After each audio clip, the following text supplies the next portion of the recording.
Hey, welcome back to Pints and Projects. My name is Tyler and I'm your internet buddy for ADHD fueled projects. And today we're gonna be fixing this thing. So this is a PlayStation 2 Slim Silver that I bought on eBay. I bought this because I had a PlayStation 2 Slim Silver, but I sold it to downsize my game collection because I just didn't have the space at the time. I got rid of it and I regretted it ever since. So I decided to take a gamble on eBay since these have gone up in price, and I bought this one and it was broken. Unfortunately, I had a really hard time in the listing seeing whether the warranty sticker was broken, and upon getting it I realized that it was, which is never a good sign. I hate stuff like this because this tells me that somebody has been in here for one reason or another, and there must be something wrong with it that person couldn't figure out. So we're gonna give it a shot and we're gonna see what's going on here. It did come with a power cable, so the first thing that we're gonna do first, let me unravel it here. So with these power adapters, we're gonna wanna verify that the power adapter is indeed good, because this power adapter could be bad. I have bought consoles in the past where somebody's like, oh, the power adapter, or it's not getting any power. It was the power adapter the whole time. So it's always good as a first troubleshooting step. Like, I already know that this console has no power. I did test that, but we're gonna wanna test whether or not we're getting 8.5 volts out of this. We're gonna plug this into the wall. Now we want to look at our little layout here. This is gonna tell us the pin layout. This one's actually quite helpful because it tells you that the outer jacket is your negative and the inner pole is your positive. So you take your multimeter here, stick it into DC volts because that's what we're gonna be getting, and you'll know whether it's DC or AC based on this little symbol here. This is a little squiggly line, that's your AC.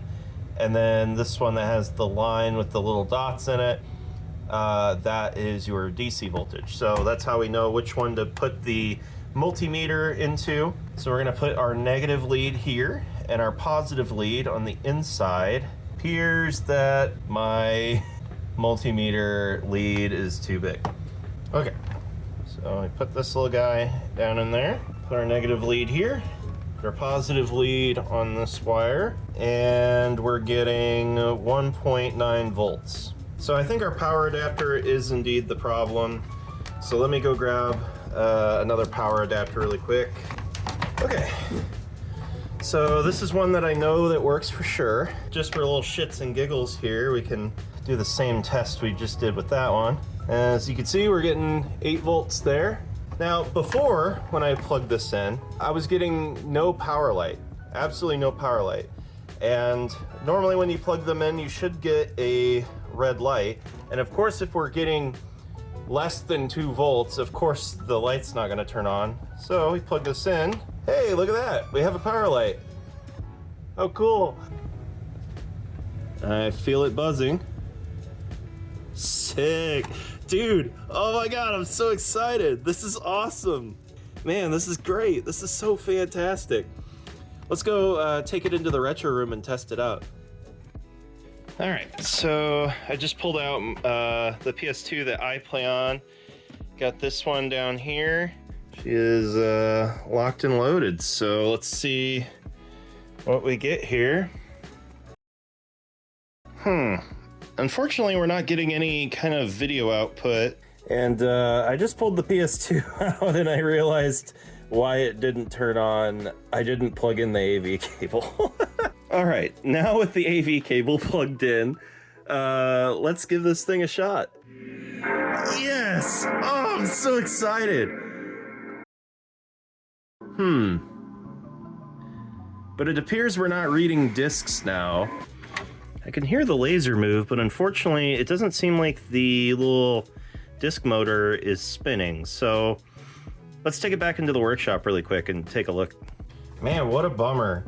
I'm wondering if that's part of the reason why this has been removed, but we do have it turning on now, so I guess we are further than we were before. I'm gonna hope that whoever had taken this apart accidentally forgot to plug something back in. Let's take it all apart and hope that we get lucky here and can make this work again. I love the simplicity. One of my favorite things about PlayStation 2 consoles, and one of the big reasons why I collect them, is just how simple they are. All right, and then this separates from the shell here. There's some, yeah, there we go. So pretty much when this turns on, we need this part to spin. And right away, it would appear that somebody did not plug this back in. So whoever had taken this apart, probably to investigate why it had no power, did not put this back in. Let's just go ahead and plug this power cable back in and verify all of our other cables are plugged in. Everything else looks fine.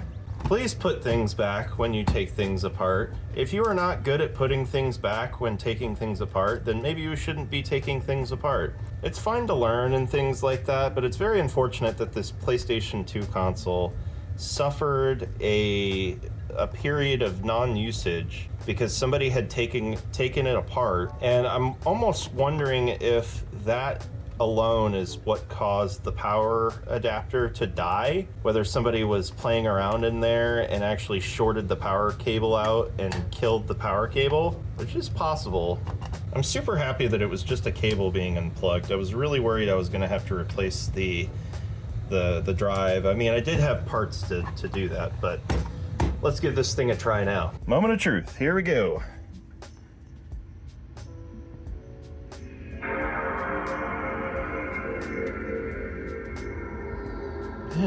Man, oh, well, it was spinning this time. Oh, there it goes. Haha, hey, look at that. One-handed. All right, so I do want to try another PS2 game just to see if my theory is correct with the laser. We're gonna try a DVD-based game and see if it loads right into it. Give it a shot here.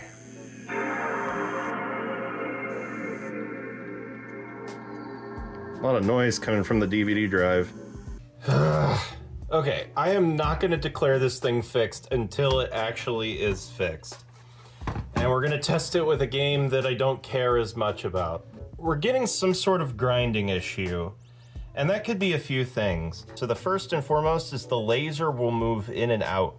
And as these lasers age, it is possible for the laser to be coming too far out and scratching the disc. However, it doesn't sound like that. It sounds like it's either bottoming out, trying to find the center of the disc. It also might be possible that maybe one of the cables is not fully seated, as we know that somebody has been in here before. So let's open this up, actually have it plugged into power, and see if we could maybe determine what is causing these problems. All right.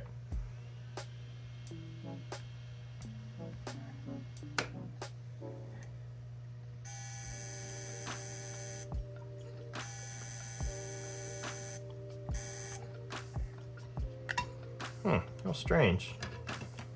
So I think the issues with the laser itself, I think it doesn't have any problems moving, but when it's trying to do slow reads, it's like struggling to make those reads. So yeah, let's pull the disk drive out and see what's going on with that. So when it comes to these potentiometers here, on this board, they're labeled DVD, CD. So what you do is you take your multimeter here, you set it to ohms, you put this on the leads, and we should see 720 or higher. This one's reading 875, and this one's reading 497. All right, and then when adjusting these, left increases the resistance, right reduces it. So we're gonna wanna make extremely small adjustments to this. Now, doing this mod does reduce the life of this laser. However, if the laser is already going out, who really even gives a crap? Because chances are it's probably gonna need a new laser in the future, so disc on, plug this guy in. All right, turn it on, lid switch. Yeah, unfortunately, I think the issue is the laser. I think the laser is actually dead in this unit. or at least it's dying, which explains why it can read CDs but not DVDs. Kind of strange that that kind of worked that way, but we'll go ahead and get that replaced or get parts ordered for this, and it should be good.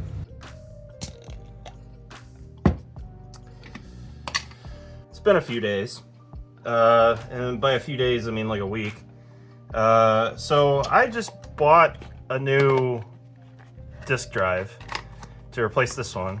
As you can see here on the box, it says please remove the solder blob before installation, so we need to look at that. So hopefully our soldering iron is up to temp now, so we can take this little solder blob off, get some of it off, and I should probably move this extremely flammable rubbing alcohol.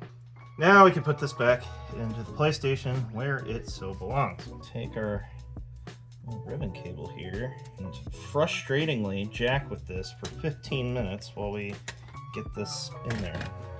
Easy peasy. Guess we didn't need to unplug that cable, but I did it anyway because I am an idiot. I just got one little final ribbon cable right here. I'm super thankful that they still make these, allowing me to, wait a minute, this has no feet on it. I'm gonna have to put feet on it. And you sell me the whole other thing, but you can't sell me the rubber feet. You can't even sell me new screws. So I think before we stitch this up, it'd be a good idea to test this out. It's definitely doing more than it was last time. We'll let it run a little bit longer, and then we'll check the underside of the disc to make sure that nothing got scratched, as these replacement drives normally do.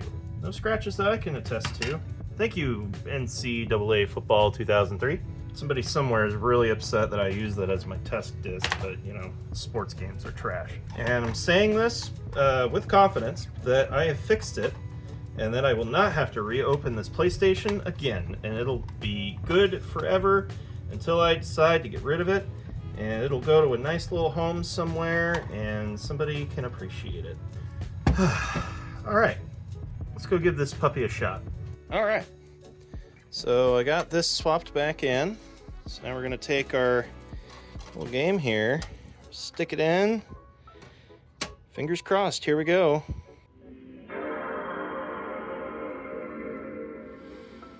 Ooh, that's good. Nice! Oh man, so sick. All right, again with the instant classic Ford Racing 2. Nice, sick, cool. All right, now that this guy's all fixed up, he can go onto the shelf with the rest of my little consoles here. These do get played. I try to play them at least once a year. So they do get played, they don't just sit on the shelf, but they are really nice to have and they look pretty and stuff like that. I think the PlayStation 2 is like peak design, it just looks so cool. But hopefully one of these days I'll have another white one. I did have a pink one too, but I sold it forever ago and I regret it. It kind of sucks. But anyway, this little guy is now happy again.